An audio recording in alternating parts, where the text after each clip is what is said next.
Hello and welcome back to Robots Don't Age, a podcast where we have never had two back-to-back recordings. This certainly is not that. And with me again is Kiani. Kiani, how you doing? What up, everybody? I should say at the top of the show that we're going to do something a little bit different this time. As you can see by the title, we are not going to be talking about a robot in particular, although he did direct a movie that had a robot as the main protagonist. We are instead going to be talking about a filmmaker and creative genius, in my opinion. That is going to be the genius of Robert Rodriguez. That is the main topic for today. I'm pretty excited about it. Now, before we get into that, since we're going to be talking about, Robert Rodriguez, the creative, and all of his stuff, we should get into a bit of our own creative avenues. Kiani? Well, here lately, I have just been working on content overall, and really interacting with. I've actually reached a personal goal on my TikTok. I have over 1,000 followers now, so I now have the capacity to go live, which is fucking great.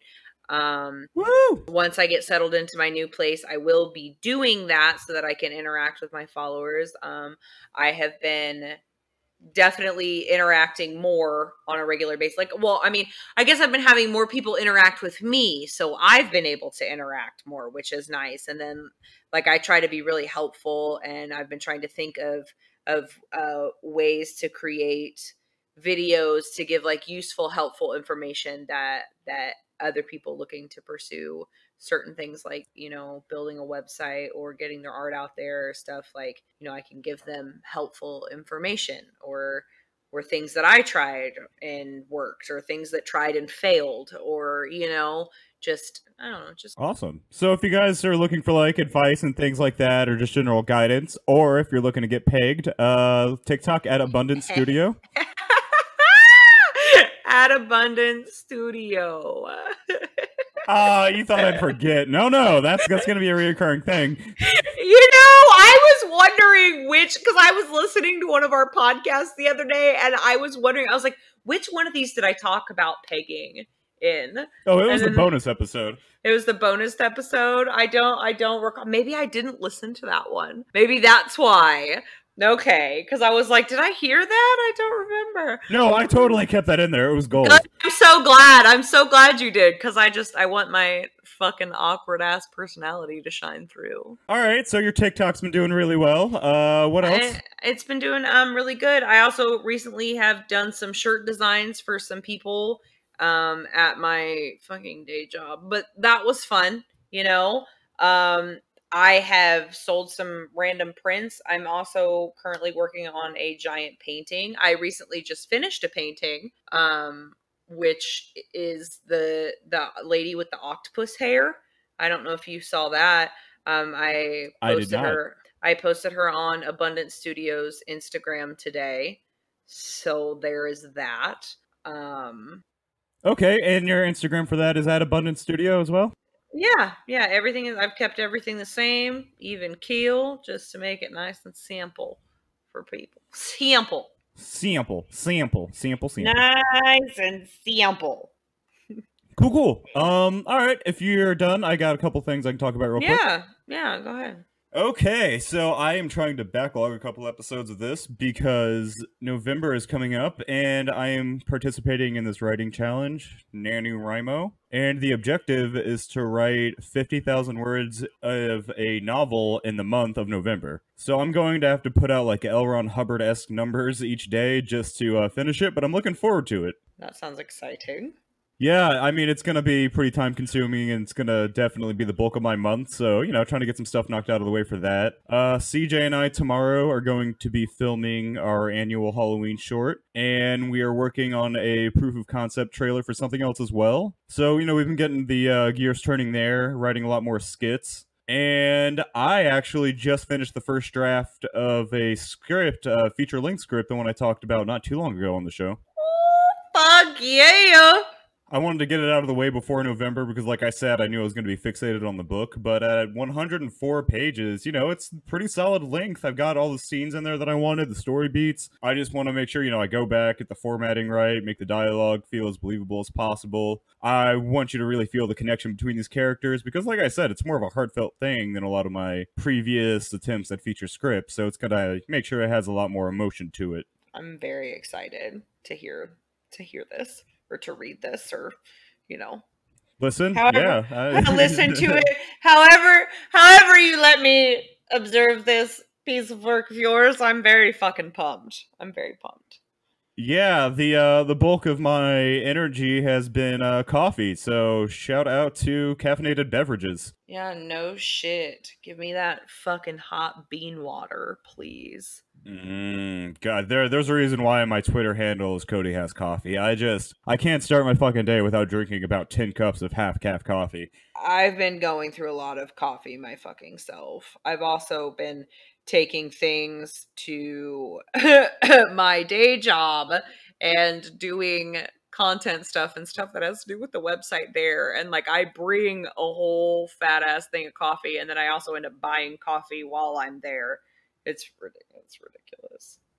Might as well just take some fucking speed at this point. It's getting to the point where I'm like, why don't I just start doing lines of coke? At this point, it's just more practical. You know what? Why don't we start small? Why don't you just start with some Adderall? It's like baby meth, okay? So just start with that. Fuck you! My mom did not raise a quitter. I am going all in. I am all in. Go harder, go, bitch! Oh, speaking of going all in, after this short break, we can talk about a creator, filmmaker, and inspiration that went all in on his dreams. But first, commercial break.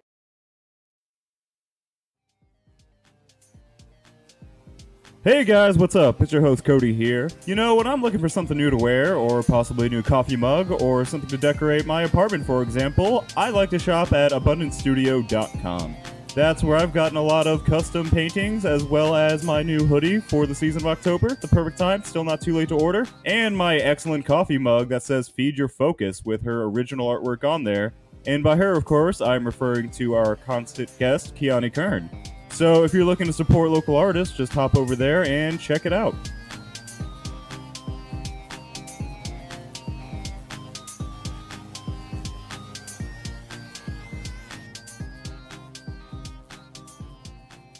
And we're back. Man, that was one abundant commercial. You see what I did there? It was a... Yeah, that's what we call a shameless plug after the fact. Shameless plug. Anyways, the reason why I wanted to discuss Robert Rodriguez first as a filmmaker and creative, as opposed to people like Quentin Tarantino, Kevin Smith, or Adam Green, people that I view their material of definitely more frequently, is that when you think of like do-it-yourself filmmakers and people that really got their hands down and dirty and did it themselves, I mean, I point to Kevin Smith as a direct inspiration for why I'm a filmmaker, but it's hard to look at Robert Rodriguez and not just be in awe at the way he did it. And I kind of just wanted to discuss that because I figured, a lot of people might appreciate hearing about that. Definitely. I agree. Especially like with how he did everything all on his own. And I feel like most creatives can understand that concept, because when you start off doing anything, you are literally every bit and piece of the final product. You are the person creating content, you are the person recording, you are lighting, you are camera, you are editor, you are everything. And so I feel like they, can really greatly appreciate where it started, especially with him being his whole own fucking crew. Like, and the effort that shit takes. Now, I made some sparse notes on Robert Rodriguez for this, so I'll be going mostly off memory, but if I'm not mistaken, you did make quite extensive notes yourself as well. Yes, I did. Cool, so if I mess up or if you want to jump in at any point, fact check, by all means. Don't discourage it.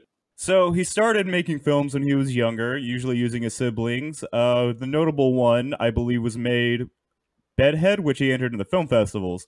But before that, he did things in high school, like film the football games, very briefly, however, because he was making them too cinematic.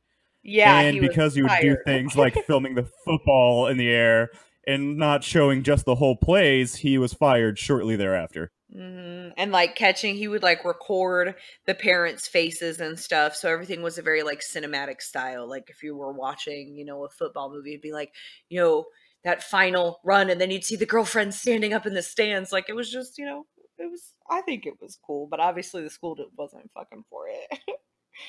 Yeah, apparently it wasn't they were hoping for, and they wanted a camera guy, which is really disappointing because that's how you let the fucking kid shine. Yeah. Now, I haven't read his book, Rebel Without a Crew, in quite some time, but if I'm not mistaken, when he was in high school, he was actually able to turn in, like, videos and things that he would record and make himself as projects instead of, papers and things of that nature. Oh, that's awesome that they let him do that. That's really freaking cool. Yeah, if you check out his book, Rebel Without a Crew, it kind of acts as like, it's his journal entries from when he started making his first movie all the way through it being released. It's fascinating. I haven't read through it in a couple of years, but I'd highly recommend that for any filmmakers out there. Yes, there was also a quote from that book that I saw that I just absolutely loved, and it was, creativity, not money, is used to solve problems. And I fucking love that because I very much stand and resonate with this. Everything that you need is within you, and that you can make anything happen and you can figure anything out. So I just, that really resonated with me, and I like that a lot. And speaking of ways to figure things out, Robert Rodriguez, when he, made Bedhead, which was his big hit short film, I suppose would be a way to put it, and he got a little bit of attention kind of submitting that around. He was actually recognized for excellence in the Black Maria Film Festival, which really was like a larger push for him to create, El Mariachi. Thank you, El Mariachi, which he also. If anybody's interested in checking out Bedheads, it's available on YouTube. It's about 9 minutes and some change. A quick description I would give of it is a little girl gets a head injury because of her brother, and develops some sort of Carrie-like powers. Yes. I love the hand-drawn intro. I thought that was really cool. And then she describes her brother as like unwashed and uncivilized, and like basically it gets to the point where, they get in a fight or whatever, and she gets hurt, and then she gets these powers. And it was just, I loved the way he did it. It was very good. Yeah, it reminded me a bit like she had Carrie powers, but the filming style in terms of like the speeding it up in post and the way the Bedhead brother was flying around was like an Evil Dead vibe to it. It's a black and white 9-minute short film from Robert Rodriguez, guys. It's about as creative as it's going to get. And then shortly after that, he filmed El Mariachi, which I'm going to discuss in probably greater length than the rest of his film career, because I feel like that's going to be where a lot of it shines. So after the success of Bedhead, he decided to make his own feature film. Initially, it was going to be something to be sold into like the Spanish soap opera film market. And the idea was to get like a soap opera star, cast them in a role, and then just film like a fun action movie in a small town down in Mexico where he had family and connections. And this is kind of where it comes into like the use what you have. And I've got to give Robert Rodriguez like a lot of credit for this. He had a lot on hand, and I think it's fair to recognize that, for example, not everybody has access to like prisons and a small police department in a small isolated town where the chief of police will let you use like a Mac 11 for a prop. Yeah, because there was a lot of walking through town with a lot of very heavy equipment, if you feel what I'm saying. And but I thought it was also very cool. Like when I watched it, I very much liked that he had, those people who were willing to help him and had made those connections, and I feel like, a whole little town got in on him doing this, and I thought that was really neat and set my heart warming. I agree. I mean, it's all detailed in his book. He spent roughly $7,000 on it, but he did everything from the lighting to the filming, sound. He got all of his friends, and he even paid for it by basically selling his body for science experiments. That's fucking awesome. I don't know if anyone else has been so broke that they've donated fucking plasma, but I have. You gotta do what you gotta do. I believe what he did for the $7,000 exactly for El Mariachi was he lived in isolation with like a bunch of other patients, and they were fed certain diets, monitored. He was fortunate though because unlike the other groups, he got to eat things like bacon because he was trying a heart medication, Uh-huh. whereas everybody else had to eat like a very strict, you might be fine with it, but like just vegetable diet. Uh-huh. So, he got to enjoy it a little bit more, and they watched a lot of movies, and that's where he wrote the script for El Mariachi and actually cast the antagonist. Awesome. So wait, And if I'm not mistaken, yep. So the antagonist, the white dude, he met him during his studies, like getting his the health studies. That's fucking awesome. Like, hey, bro, so I've been in here and I've been writing this thing. Like, you want to be in it? Totally, man. Oh, like, it gets better. The guy didn't know any Spanish because the movie is entirely in Spanish. He had to write it down like on the page, and like when in the pool scene, the guy's reading a magazine. It's just the script. And, like, he's helping him off screen and stuff at times. It's fantastic. Like, he's wearing the glasses and everything, so you don't see him reading. Mm-hmm. I didn't even around all of this. I didn't even put that two and two together that he didn't know any fucking Spanish. That's great. It's really rolling your sleeves up and just getting it done. That's man, that's fucking great. He went down there. He filmed this movie. It cost him about $7,000. Used his connections. Fun story that I recall from the book. When they were shooting in the prison, one of the guys that was in there that they let out briefly got free, and two cops eventually caught him and then, smacked him around for a little bit because, what are you going to do? He was an escaped convict. That's fucking funny. Like, oops, sorry. Oh, shit, yeah. You can use the jail cell. Don't worry about it. One guy got out. We caught him. It's not a big deal. Keep going. No, we're not pressed about it. Keep going. Yeah. You can use the Mac 10 or Mac 11 or whatever the fuck it was and fire blanks. It's fine. Don't worry about it. So, yeah, after he gets done filming that, he goes back to, I believe, Texas, where he was going to college at the time. And he was using their equipment to edit. Or no, you know what?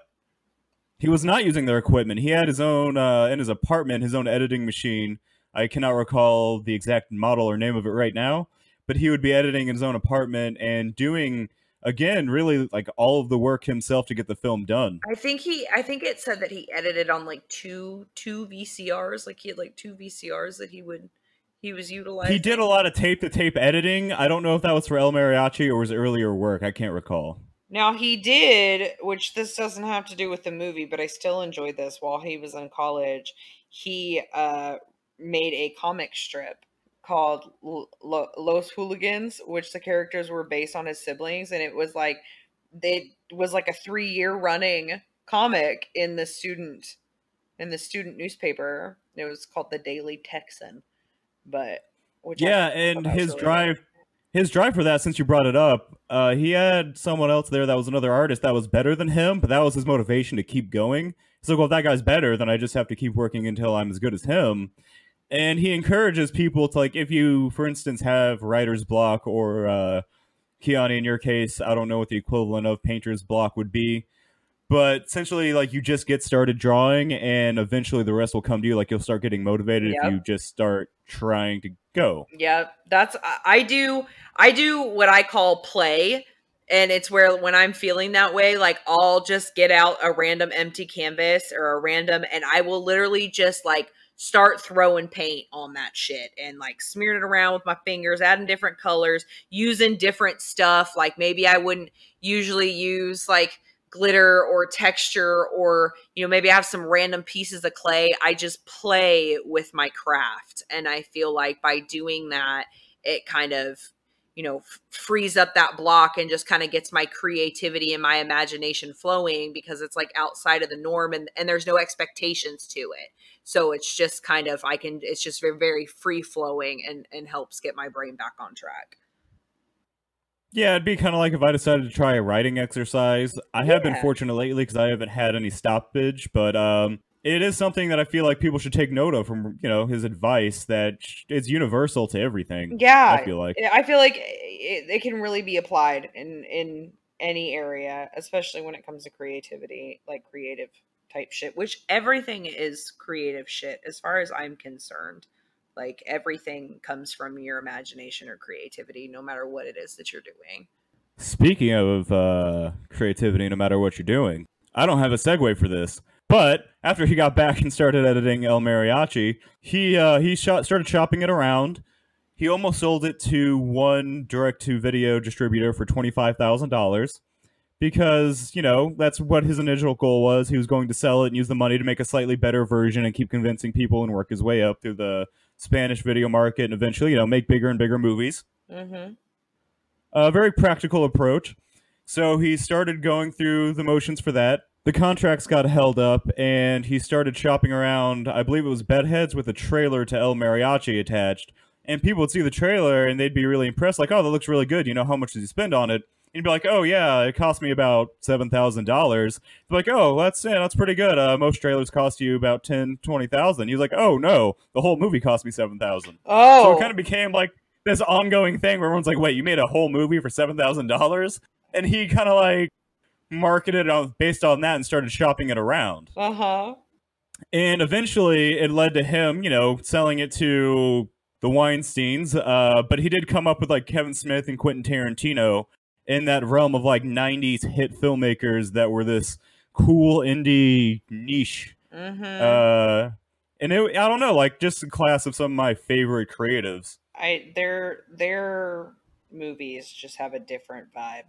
Just a different vibe. And they all mesh very well together. Like, I feel like his flow and then Quentin Tarantino's flow, I just feel like everyone's, I don't know, you're in the same universe. Like, and you'll see Robert Rodriguez and Quentin Tarantino are basically best friends. They've worked on a lot of stuff together, like Grindhouse. But you also have, like, on the Clerks 2 making of documentary, The Snowball Effect, you can see like footage of Tarantino and Robert Rodriguez after they just got done watching a cut of Clerks 2 and giving like Kevin Smith notes. Mm-hmm. So they're all just hanging out all these years later discussing a project. That's fucking awesome. And it's like you can appreciate how they all kind of came up together and stuck it out, and like they're used to this kind of out of the box. Mm-hmm. I know technically Kevin Smith's probably in like WGA and everything, but they do their own smaller, not necessarily Hollywood projects in some cases. Mm-hmm. I guess Tarantino. But like, for example, Robert Rodriguez, he was in, you know, I guess Hollywood for just a little bit, but instantly moved back to Texas after the success of El Mariachi. Mm-hmm. And it, you know, got pushed out and grossed about $2 million at the box office. That's amazing. That's against a budget amazing. Of $7,000. That's fucking amazing. Like, it gives me all the motivation and gives me all the fucking goosebumps. I'm just like, you can fucking do anything. You can really fucking do anything, and fuck anybody that tells you that you can't. Because guess what? Guess what? He did, so you can too. Now, after becoming probably the most successful filmmaker of his time and having the biggest like indie filmmaking swinging dick around, Robert Rodriguez moved back to Texas, deciding he didn't like California, probably for a variety of reasons that have become clear in the past several years for people, and made his own studio in what I believe used to be an old airport hangar, but it's essentially just a giant warehouse that he runs everything out of and makes his own projects. That's awesome. Now, some of these projects, because I believe everything's been shot in Texas, I have included, you know, some of the more notable things that he's been involved in, and I'm gonna skip past one of them and circle back around because it's got a whole separate story to it. Okay. So, after El Mariachi, you know, you have the sequel, Desperado, and Once Upon a Time in Mexico, of course, you know, finishing off the whole trilogy. I think it was the Once Upon a Time in Mexico trilogy was the proper title for it. He collaborated with Quentin Tarantino on From Dusk Till Dawn, which has a personal, you know, special place in my heart because it was the first movie that I ever saw that actually had boobs, and that was a big deal to me. Titties. And he went on from there to directing something like The Faculty, which was, you know, for a 90s horror movie, really fun. You had Elijah Wood in there. Kevin Williamson wrote it. It was a really enjoyable 90s horror movie, you know, high school, kind of fun. Aliens came to Earth and started taking over. You said Faculty, correct? Yeah, The Faculty. Okay, I started to watch, I am a pussy, okay? And so I started to watch that as a child. Like, I would say, when did it come out? That, I believe, was 98. Okay, so, like, I was in, like, grade school. And so my friend was like, we're going to watch this movie. And I shit you not, Cody, as soon as like the pencil went through the hand, I was like, shut it off. Shut it off. I can't shut it off. I'm too scared. Shut it off. Oh yeah, that movie made me feel sick as shit when I saw it as a kid. I watched it with my father and my Uncle Joe, and I just felt nauseous like during the part where people I think started to explode. Yeah, I didn't finish it. I've never watched the rest of it. Oh, That's all I have. it's a very enjoyable movie. I'm not gonna lie, but I'm it's sure something now else. that I'm grown, I can fucking watch it, but I never went back. You know what I'm saying? Now, he did a segment for a movie called Four Rooms, and the reason why I didn't mention that earlier is because his segment, even though the movie itself was partly, it's an anthology film, so Okay. Tarantino, Robert Rodriguez, and a couple other people directed segments. And the reason why I wanted to save that for right now is because based off of what he learned from doing an anthology with those guys was basically how to do an anthology correctly. The movie was kind of a flop, and he learned from that, like basically from his segment, which involved these people in suits that he thought, like, what if their backstory was they were spies and their kids were in the room and the guy that had come up was taking care of the kids. And from that, he made Spy Kids, which I don't know about you, but everyone that I've talked to of our generation has seen Spy Kids. Yeah, I've seen Spy Kids. I like Spy Kids. I liked that movie a lot.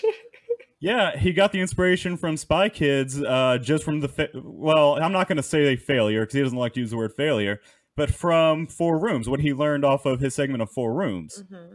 So from that, he went on to make Spy Kids, and another thing that he learned based off of basically Four Rooms is how to do an anthology correctly, which is why he did Sin City. See, okay. I've seen Sin City. I honestly don't remember a whole lot about it. I would like to watch it again, but I do recall how much I loved the style of the movie. Like, I love that it was in black and white, and then there were like the pops of color. Like, it was very aesthetically pleasing for me. Well, this is another thing about Robert Rodriguez. There's a story behind Sin City and his work on it with Frank Miller. Originally, if I'm not mistaken, he was in the DGA, and they weren't going to let him like co-direct it with Frank Miller because Frank Miller wasn't in the DGA, and you had to meet qualifications to be in the DGA. So Robert Rodriguez, wanting to be like a proper creator and give respect to Frank Miller, was like, okay, I'll leave the DGA. So he left the DGA. That's awesome. And he's like, all right. And then he started he got the idea to shoot Sin City because he was like, well, we have the entire movie in the pages right here. Frame for frame, you can see how to shoot it. You have the storyline. You have everything you need. You got to bring in Frank Miller because he was the creative and he has every right to have his say in it. And so he shot a sample of it, I believe with Bruce Willis on green screen, and made that as a sample and sent that around to the actors. And when people kind of found out what they were doing, they got really interested in the project. So that's kind of how he got the motion started. And then he released it, and it was, I believe, his biggest commercial success. That's fucking amazing. So, that's another example of just Robert Rodriguez being an amazing person and genuinely one of the nicest people I've ever heard about in the creative realms. Mm-hmm. And I can't even say Hollywood because, like I mentioned, that motherfucker's in Austin, Texas doing just things that I quite frankly aspire to do one day. When you were talking about, all of them, together doing, all these years down the road, just they're giving each other notes on their shit and stuff like that. I just imagine that years down the road, Cody, because I freaking love you guys. They're just a fucking powerhouse. Those guys don't even directly interact a whole lot, but every now and then they're like, hey, I need notes. I know who to talk to because these guys are certified filmmakers. Hey bro, come through. Let's kick it. Work on let's get this movie done. I love it. It just makes my heart happy. Like I mentioned, I'm not going to go through everything he's done, but he did another movie, which was a double feature with Tarantino, Grindhouse, and his segment was Planet Terror. I don't know if anyone out there listening has watched either Death Proof or Planet Terror, but they're both really fun, schlocky, Grindhouse movies. Death Proof is one about a stuntman, and he's just trying to kill, gorgeous women. It's a little bit weird considering the Uma Thurman, Quentin Tarantino story in hindsight, but you know what? I'm not here to harp on that. Mm-hmm. And Planet Terror is just a really fun, zombie, over-the-top action flick, which is what you would expect from Robert Rodriguez. I have not seen either of those. You would fucking love Planet Terror. I will fucking watch it. Did you know that, okay, he created these, little series at the end of, like on all of his DVD releases, like at the end, like I'm not sure where they're placed, but they have them on there. Like he's got like a 10-minute film school, like at the end of some of the DVDs or the movies that he released, and it's like for him to show aspiring filmmakers how to make good, profitable movies with inexpensive tactics. You're right. I should have mentioned that. There's a lot of those on YouTube, actually. You can watch some of them. There's one for Desperado that's showing him, like, going through an action scene, and it does, like, the shot for shot. Mm-hmm. And it's amazing to watch, like, how it literally appeared on screen the way he wanted it done. I just feel like it's awesome to give away content like that, to be like, okay, here, let me help you fucking do this, let me teach you, here's what I can show you. Like, I think that that's just fucking awesome. Well, that's something to be said about people like him and Adam Green, who does like the Movie Crit podcast, which is kind of like a free film school. You get a couple hours each week, and it's just like you get to learn a lot of stuff nowadays that you didn't get the chance to readily access so long ago. And Robert Rodriguez is one of the driving forces for that. I feel like it says a lot about their character.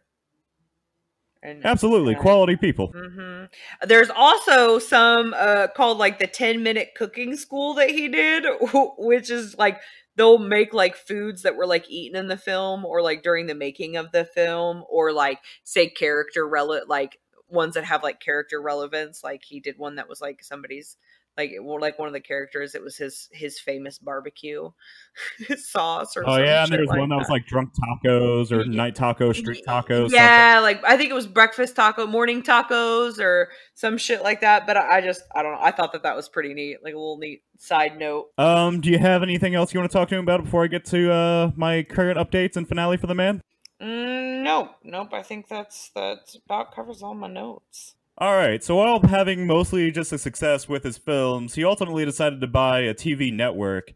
And I remember him mentioning this in one of the interviews, and something that I actually found to be kind of funny, and not in the ha-ha sense, but in the wow, I never thought about it way, is that this was like the first television network in America geared specifically towards like people of Latin descent. They didn't have one. There are obviously plenty of other like television networks for a variety of things, but he was like, yeah, there's not one for his culture, like, that were showing things about where he grew up. Mm-hmm. And so he went out there and decided to compete at a different level, and instead of being one of those guys trying to get a TV show, he decided he would just get a TV network.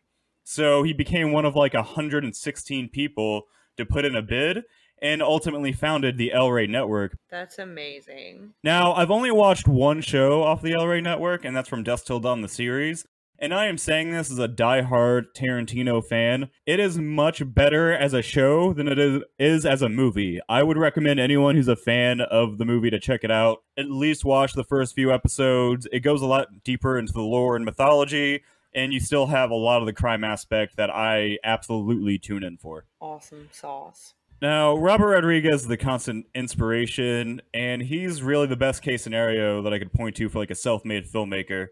As I mentioned earlier, he was kind of a breakout talent in the 90s alongside Quentin Tarantino and Kevin Smith. And while I do watch their movies much more frequently than I do Robert Rodriguez, he does things that they don't in terms of like really rolling up your sleeves and figuring out how to do it yourself. Mm-hmm. He has thrown contests before for basically giving people like $7,000 to make a feature film. Shortly after filming Alita Battle Angel, a big budget movie, he then proceeded to film Red 11, which was a $7,000 budget film based around his life and like times he was getting experimented on, during the El Mariachi period, which I can't wait to see. It's going to be released later this year.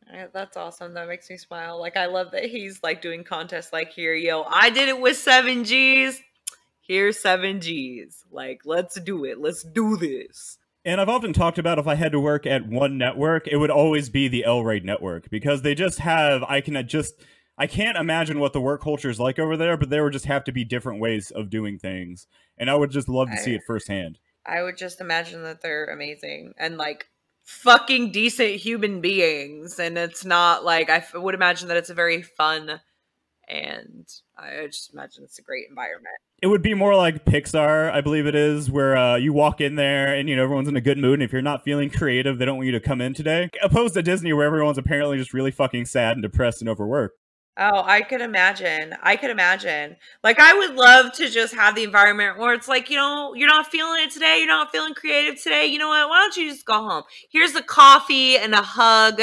Like, do you need a joint? Just go relax, boo boo. We got you. Like, do you want the number for my masseuse? Here you go. That's the kind of life I'm trying to live. I'm going to live. Now, it's happening, manifesting. Kiani. Existence, yes. Speaking of coffee and relaxing, I would like to do just that. So, do you have any final notes on the creative genius of Robert Rodriguez? I have no final notes on him other than he is fucking amazing, and this whole thing has inspired me. I have loved this episode. Cool. I recommend everyone check out some of his work. Another fun fact about him that I didn't write down but wanted to mention. The movie The Adventures of Shark Boy and Lava Girl was based on an idea that his 7-year-old son had, and I'm not going to say he co-wrote it with him, but it was based on an idea that his child had. So that alone is pretty amazing. It's adorable, really. I love that. I love that he did that for his kid. Be like, yeah, you got this idea? All right, motherfucker, let's make it happen. I can make a movie out of that. All right, fuck, I'll be right back. Hold on, give me 2-3 years. I'll be right back. Hold my beer. I got a warehouse off in the hills. Give me a little bit. Hold on. What kind of beer do you think he had him hold? He's a Texan. I don't know. I can't make that claim. He drinks things that are probably just too manly for my taste buds. What's good enough for your taste buds? Well, it is good enough for my taste buds, and this is the wonderful taste of Tangled Roots Brewery. Oh, look at that. And I'm not talking about just any specific beer. All of their delicious beers will quench your thirst. Do you hear that, Tangled Roots? That's plug number 4. We're waiting on your response. We have people by the phones. All right. As far as plugs go, as always, you can follow me at Robots Don't Age and Cody Has Coffee. And be sure to check out, our sketch comedy at Who Asked for This on Facebook and YouTube. Kiani? Mm-hmm. And you can follow me at Abundant Studio, and that is on TikTok and on Instagram. I am also going to be hosting a puff and paint on my TikTok live soon. So if that is something that you're interested in, it's very much like a sip and paint, except we're going to smoke. And I mean, I guess you can do whatever you want because you're doing it from the comfort of your living room. But if you would like to, get a little tipsy and paint some shit and learn some stuff, you should join in. We're going to be voting on what we're going to do and everything. So, come have fun with me at Abundant Studio. And if you're going to request a pegging, please do that privately and not during the live, as that is impolite. Yes, and do that at abundantstudio.com. All right, guys. Thanks for listening. All right, guys. Bye.